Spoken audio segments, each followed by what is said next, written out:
TheCraftyGemini. I post weekly videos right here on my YouTube channel, and in this video I wanted to share with you my list of must-have sewing supplies for any sewing newbie.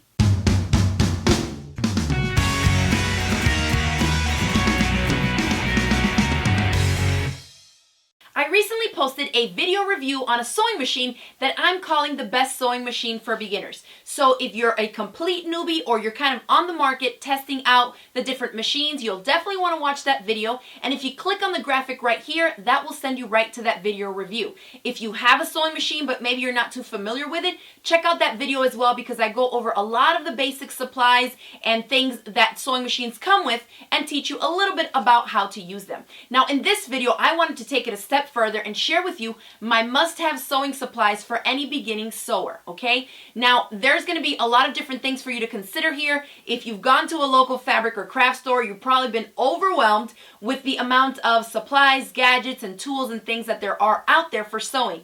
I'm going to try to keep this video as budget-friendly as possible, sharing with you a few different variations on the different tools, and then also a few different optional supplies for you to keep in mind. So you can definitely find one of them in your budget range, and I want you not to have to invest that much money into this, especially if you don't know if you really are going to like sewing. So if you're starting out from scratch, keep watching the rest of this video because I think you're going to gain some valuable information. I hope you enjoyed the video, and now let's get started.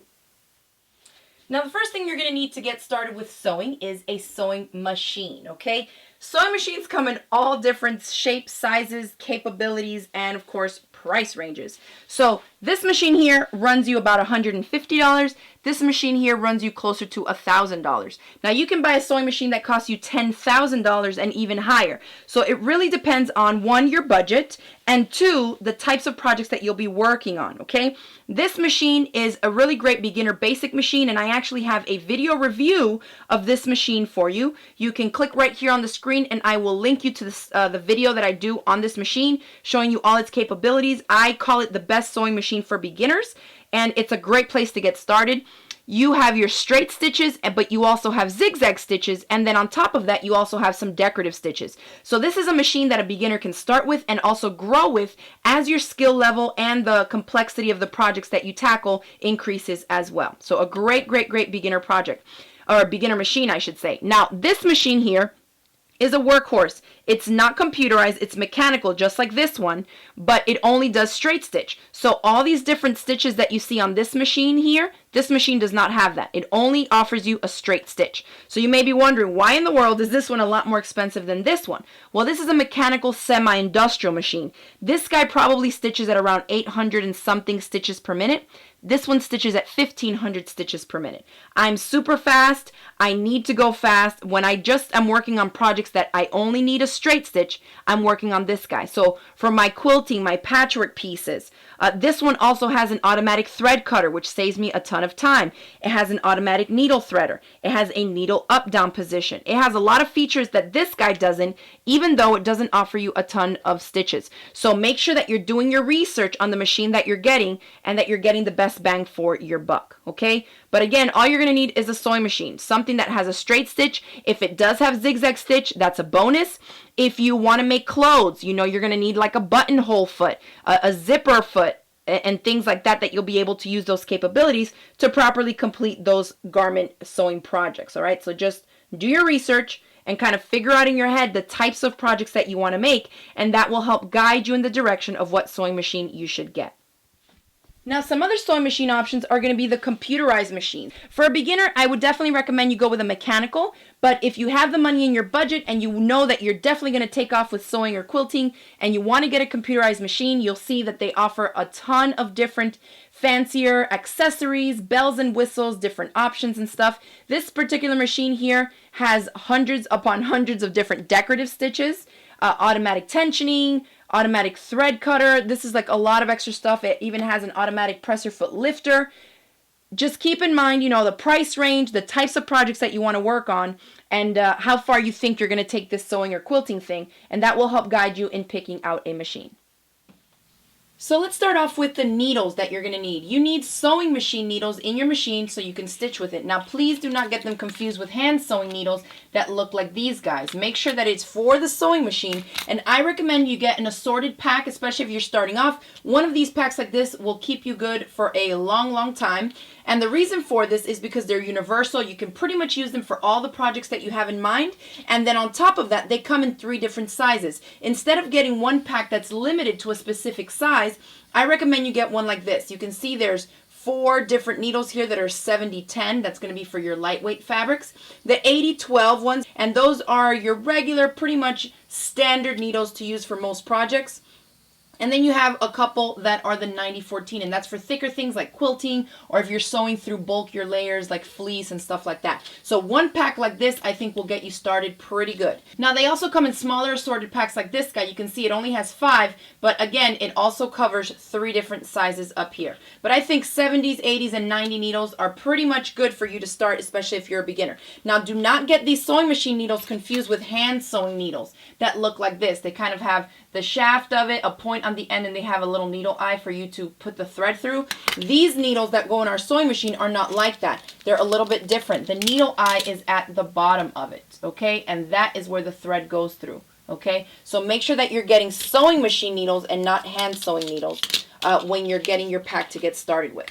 Now when we talk about thread, there's a few things to keep in mind. First of all, if you're starting off and you're going to be doing kind of smaller sewing projects or garment sewing, I recommend you start off with just a basic all-purpose thread. Chances are it's probably going to be polyester because it's a synthetic. You can get it, it's super readily available at your local fabric and craft stores. It's inexpensive and it's really quite sturdy, so it'll work for most of your sewing projects, and it takes quite a bit to break this thread, okay? So for a beginner, if you're just starting off and you can only, you're just wanting to get one little spool to start, I recommend getting an all-purpose polyester thread to start off with. Now, as for what color to buy, if you're only trying to get started with the bare minimum, if you get the all-purpose thread, there's tons of different colors out there. I would just recommend you start off with a neutral color. It can be a white, a black, a cream. I personally love, when it comes to neutrals, I love to use a gray thread. I find that it works really well with light colored fabrics and also in the dark colored fabrics also for construction, like for sewing things together. It tends to work fine for me. So go with a gray, a cream, a white, or a black to get started if you're just getting one spool. And then real quickly, you'll see that you'll probably end up collecting a huge stash of thread. In here, I have threads of all different types of fiber contents. There are different colors, different weights. They come on different cones and spools and stuff. And there's all different types of stuff. Really thin stuff, metallic threads. I mean, there's so many different options out there. I don't want you to get overwhelmed with that yet because these are kind of more specific for specialized projects. If you're starting off, just get an all-purpose thread in a neutral color. Another must-have tool that you're going to have to get your hands on, no matter how well you think you sew or how perfectly your machine stitches, is a seam ripper. At one time or another, you're going to find yourself having to rip out stitches, and instead of running the risk of trying to cut the thread with scissors or something that's going to snag or cut into your fabric, go ahead and grab a seam ripper. If you notice, if you're purchasing a new machine these days, most of them come with a little one tucked away in the accessory bin. Otherwise, you can get these really inexpensively at your local fabric store. Now let's talk pins or clips and things for holding together your fabric layers, okay? A lot of different options out there. This really is going to be a matter of personal preference. So first, let me start off by saying in the traditional sense, most people use pins, okay? Now, all pins are definitely not created equal, okay? There's these massive ones that are super thick here and they're big. These are corsage pins. You definitely don't want to poke something this big into some fine or thin or lightweight fabrics, okay? Because it's going to poke a hole and it's going to leave a hole in the fabric. So you can use these fine, but use them for the correct application. I use these larger pins when I'm holding things together that have really, really bulky layers, like a quilt top or a quilt sandwich or something like that. There's some other ones that kind of have a thin shaft here. They're sharp at the point, and then the top part of it will be plastic or glass, and they come in different shapes, different designs, and things like that. These are flat. A lot of people like the flat ones because they lay flat. It doesn't buckle your fabric, and you can just pull them as you go. I like the glass head pins, which have a little ball of glass on the ends, and it's the red ones that you see here. These guys are probably my favorite. They also come in different lengths. So you have to be mindful of the project that you're working on. If you're working on something that you need to kind of weave the pin in and out multiple times, you want to go bigger. Some of these cheapy ones that have like this plastic flower or a star or a heart or something on them, I find that over time these snap off really easily. So if you can only afford a cheap little pack, go ahead and do that to get you started. But have a look at the pack and see that they're not already rusted before you even take them out, because you don't want to put a rusty pin through your fabric. Okay, so glass head pins for me tend to work really nicely. And then you're going to need something to keep the pins in. So this is a magnetic pin cushion, as you can see. I throw the pins on there and it holds it in place. This thing also comes with a lid, so I can take it with me to class, for traveling, for going on trips and stuff like that. There's a lot of little gadgets out there to help make your life a little bit easier, but it's up to you on how much you want to spend for the different things. Now here is a simple little pin cushion that I made from some fleece fabric, and you can use this as your pin cushion as well. Just poke your little pins in there. So another way more affordable, inexpensive option. Now from pins, a lot of people are tending to go now to these clips. Now these clips, you kind of just press here and it opens up, and then you can use it to clamp the layers of your fabric together. I like to use these when I'm working with multiple layers of fabric or bulky projects. So these work great. These also work nicely in vinyl or leather, faux leather, things like that that you don't want to put a hole in the fabric with a pin. You can just clamp it down with a little clip. It'll still help keep everything in place, and you don't have to worry about having holes poked in your fabric. Now, something else that I like to use quite a lot in my projects for more precision is washable glue, or you can use any other type of basting glue as well. I prefer this really cheap, inexpensive. You can get this anywhere pretty much, even at local pharmacies, dollar stores, all that.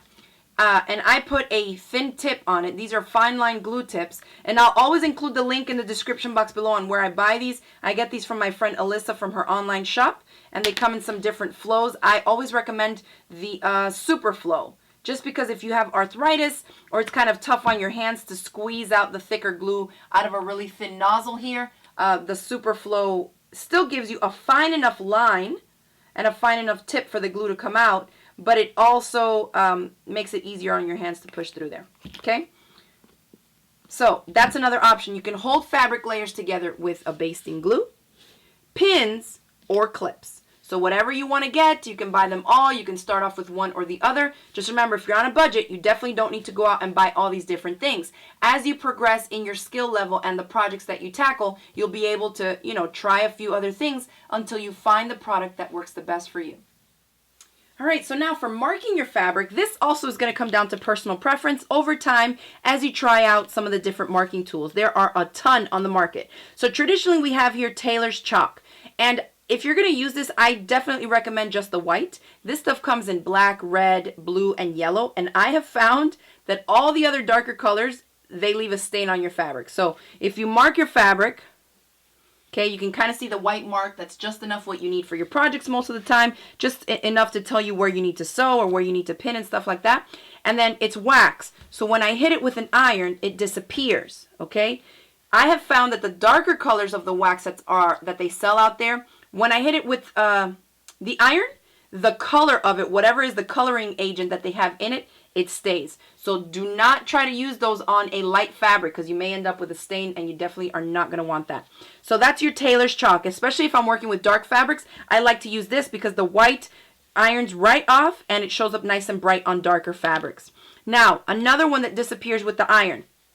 These are these friction pens. You want to be careful with these guys. I love to use them a lot, but for specific things. If you use a friction pen on a dark fabric and you iron it off, a lot of times I've seen where the fabric, instead of being the dark color of the fabric, it's actually lighter where the mark was. So do not use a friction pen to kind of do your entire quilting marks or like a massive thing of marks, because then you may get a stain on that. But if you're using it just in a corner, or it's in the seam allowance or something that you need to mark, then by all means, I love this option. Now, there's the pen mark. It disappears with the heat of the iron. So you can see that, okay? So another option for specific applications, right?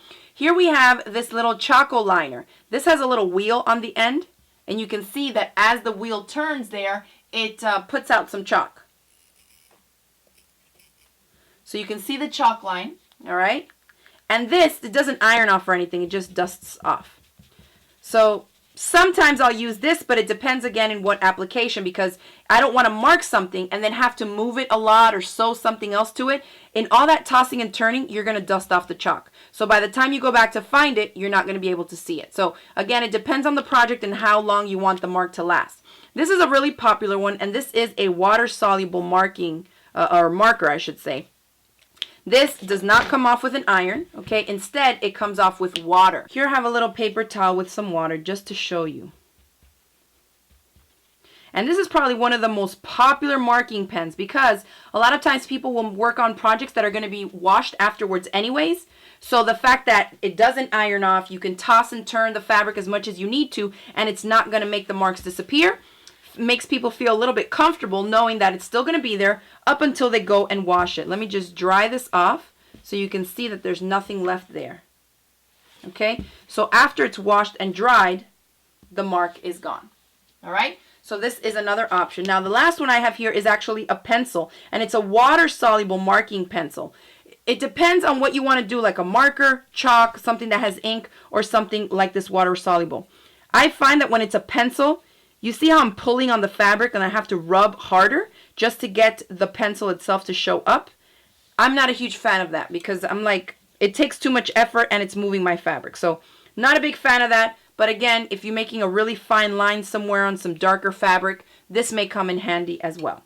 So up to you to try it out. But again, I just wanted to share with you a few different options here. The most inexpensive one is probably going to be the regular Tailors Chalk. If you are going to get it in the white. And then maybe go ahead and start off with a darker option. So you can use the white on your dark fabrics, and maybe a water-soluble marker that comes off with water on your lighter fabrics. Now that we're here with the iron and my little ironing board, I think it's time to talk about this.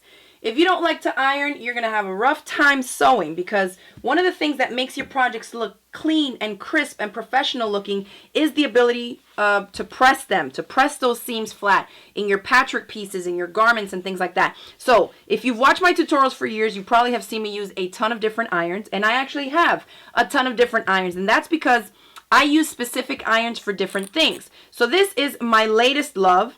This iron, I'll include a link in the description box on where you can get it, of course. This one has steam in it. It has a ton of different steam holes, as you can see here. So for my garment sewing projects, this is the one I like, because most of the time I need a huge blast of steam to set the seams, the hems, and things like that. So a lot of steam for my garment sewing, like for making clothes projects, okay? So this is the one I'll use for that. Now, for quilting, I use a totally different iron. Okay, because I don't use steam when I quilt. So again, a lot of different options depending on the type of project that you're working on. So we'll talk about just some basics. If you have an iron that steams and gets pretty hot for you, then just go ahead and use that. That's fine. You don't have to go out and buy a brand new iron just to get started with sewing. If you have one in your home, that's fine. I use a little $6 iron that I got at one of those big box stores for years. And I actually still use it sometimes because it works fine. Now, some other options, if you are limited on space, are these little mini travel irons. And I'll include a link in the description box again for my two favorite ones that I like to use. You can see this one has some holes here. So it does have the option for a little bit of steam as well. So depending on your budget and your space, there's a lot of different options. And I'll always include the links for you so you can access them in the description box below the video. Now, the ironing board. You can use your big home ironing board. If you're sewing in a small space, I definitely recommend that you make one of these DIY mini ironing boards. And I have a tutorial for this. You can click right here on the graphic in the corner, and I will link you to my step-by-step tutorial on how to make these. I make them in a ton of different sizes, some to travel with, some for my studio, some to film in tutorials, and things like that. But some type of a flat pressing surface or ironing board is going to come in really, really handy for your different sewing projects. So again, you'll need some type of an iron and some type of ironing board to get started.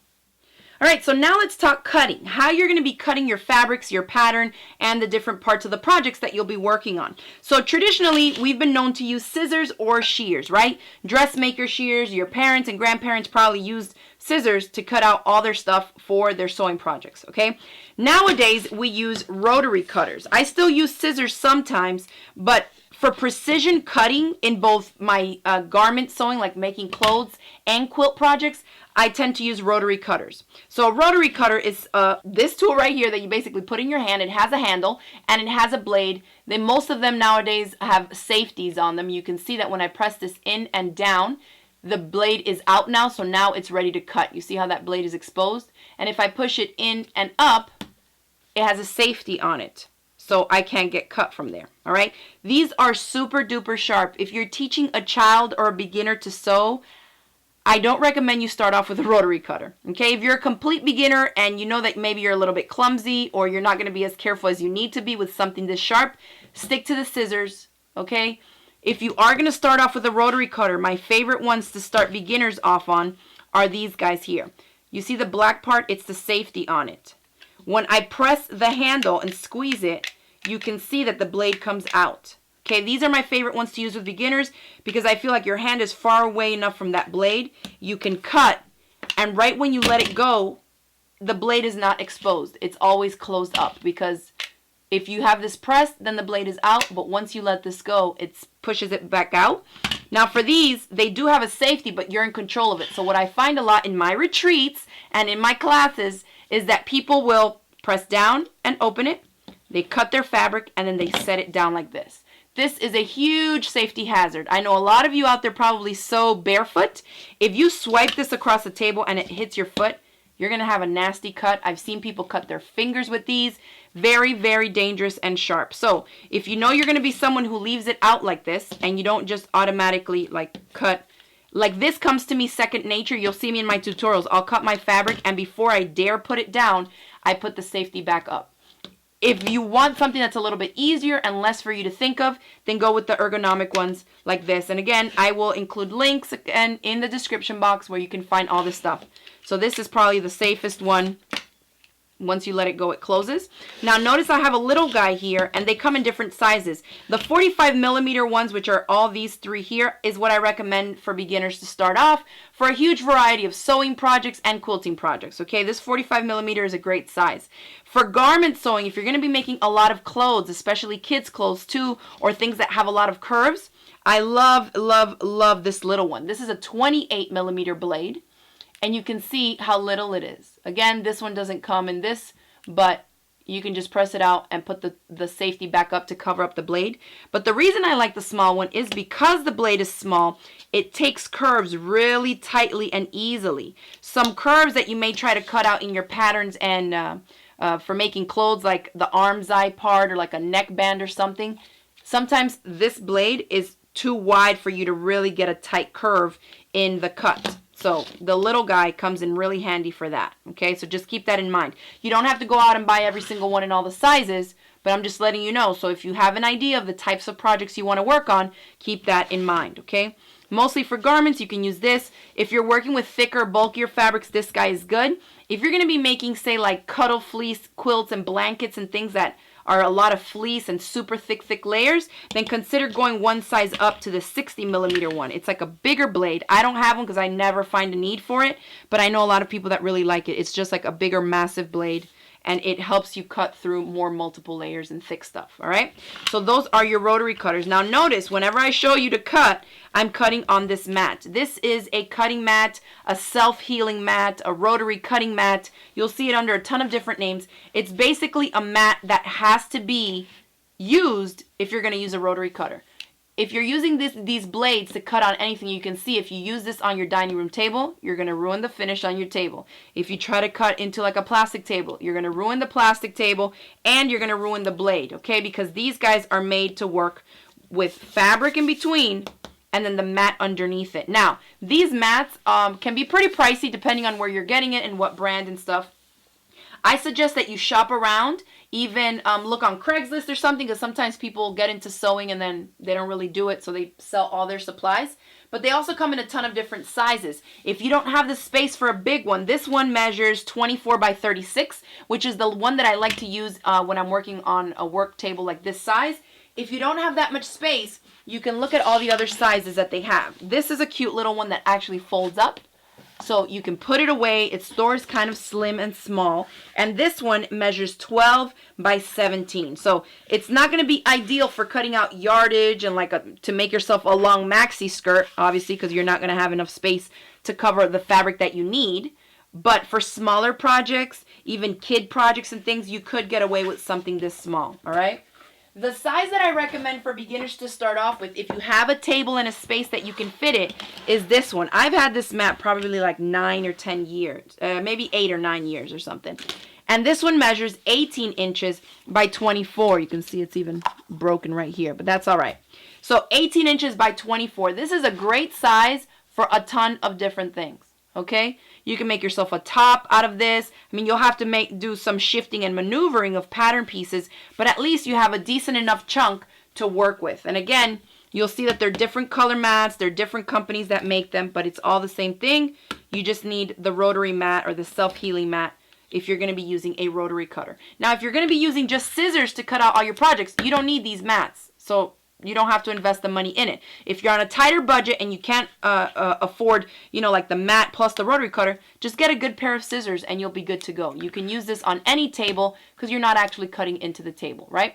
So, just some things to note. Again, they come in different sizes and they actually even come bigger than the one I have here. But just to show you some variety, the 18 by 24 inch is the one that I would recommend to start if you don't have enough space. If you do have space, go ahead and invest in this 24 inch by 36 inch. It's 1 yard this way, and I think it's a great size for a beginner to start with.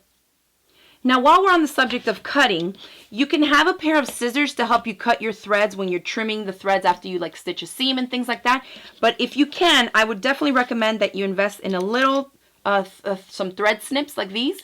So I'm telling you this from experience. Usually if you're cutting threads and you're lifting up your fabric and trimming little threads, if you're using your big scissors for that, it's only a matter of time, okay, before you snip into your fabric. The last thing you want to do is be finishing up a shirt, a skirt, a dress or something, and you go in there to cut some little thread tails and you snip into the fabric. There's no saving that. The fabric is exposed. It's not like you did it in a seam, and I hate it when that happens to me. So I started using thread snips. These are smaller. They're still sharp and they still cut, but I noticed that when I hit the fabric accidentally and I snip it real quick, it's not as sharp as the scissors and it doesn't have that much force. It doesn't have the force of my entire hand behind it to make an actual snip in there. So this is just enough to trim those threads. So yeah, I would recommend some thread snips to save you some headaches and disappointment and keep you from cutting into your actual fabric while you're working on your projects. If you can, it's not a must,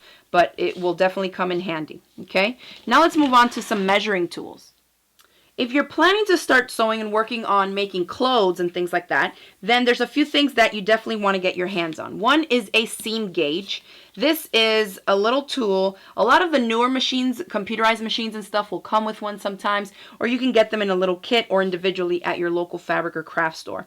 And this just has a little slider, and you can see that the full length of it is 6 inches, and you basically will slide this. If you know you need to fold up a hem 2 inches, you can put it there. The little blue thing here creates kind of like a little shelf, so you can line it up on your fabric, fold your fabric up so that you're measuring 2 inches, and then you kind of move this along the fabric and make sure that you're maintaining the same 2 inches across the entire thing. This is a metal one and it just comes in handy. I've seen them in plastic too. I would recommend the metal one. They're still super cheap and affordable to get.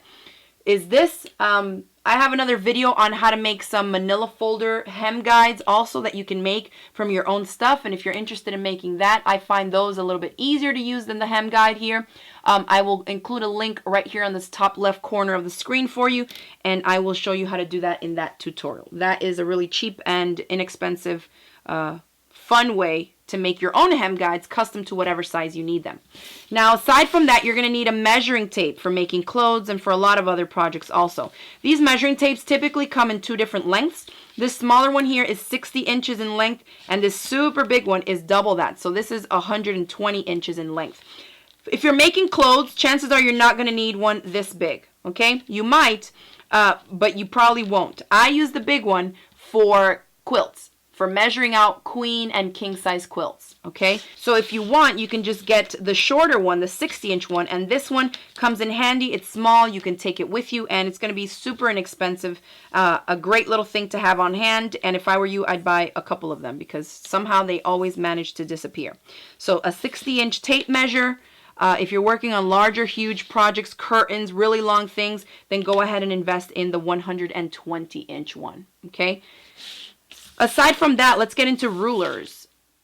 All right, so I probably have over 30 different sizes, types, and brands of rulers. I'm just going to share with you the ones that I would recommend for a beginner here to get started. If you are on a super tight budget and you can only afford to get 1 or 2 rulers, I would definitely see if you can get your hands on 2. I know some people can get away with 1, but I find that I have some really more precise cuts and measuring when I use 2 rulers. So these are the ones that I would recommend. A ruler that measures at least somewhere in these dimensions, okay? 4 inches by 14. This is a longer strip ruler, really handy, and not that expensive, or not as expensive as a longer one. And then this little guy here measures 6.5 inches by 6.5 inches. So this is a square. If you can only get 2 rulers, I would get something like this. Now, if you can afford it, go up to the bigger one. This is a 6.5-inch ruler this way by a full 24. So this guy is nice and long and will allow you to fold your fabric in half and make long strip cuts for patchwork piecing, even for clothes, for making like a band on the bottom of a skirt or a dress for a little girl. You can do a ton with these longer rulers for cutting bias strips, for cutting binding strips for quilts. They just really come in really handy. So if you can, get one that measures 24 inches long. If you can't, at least go for something in the 14 or a little bit bigger range in length, okay? And then a square ruler. Any size of this one would be fine. There's 9.5-inch squares, 6.5-inch squares. There's little ones, 5, 4.5 inches. Whatever you can, just try to get your hands on 1 or 2 rulers. Whatever you can't measure out of your fabric or your patterns with the rulers, then just go ahead and use your measuring tape alongside it to mark out your measurements or make your cuts, okay? So as long as you have at least 1 or 2 of each of these guys, you can really work with it by using them in combination with one another to help you make the proper markings and cuts for your projects. So that's it for this video. I hope you enjoyed learning a little bit more about my list of must-have sewing supplies for any beginner. If you enjoyed the video, go ahead and hit it with the thumbs up below. Share it across the different social media sites, and don't forget to click the subscribe button so you don't miss out on any of my future videos. Remember, there's always a link in the description box below the video here on YouTube where you can find links to all the supplies and tools I've mentioned in this video. Thanks again for watching, and I'll see you in the next one. Bye!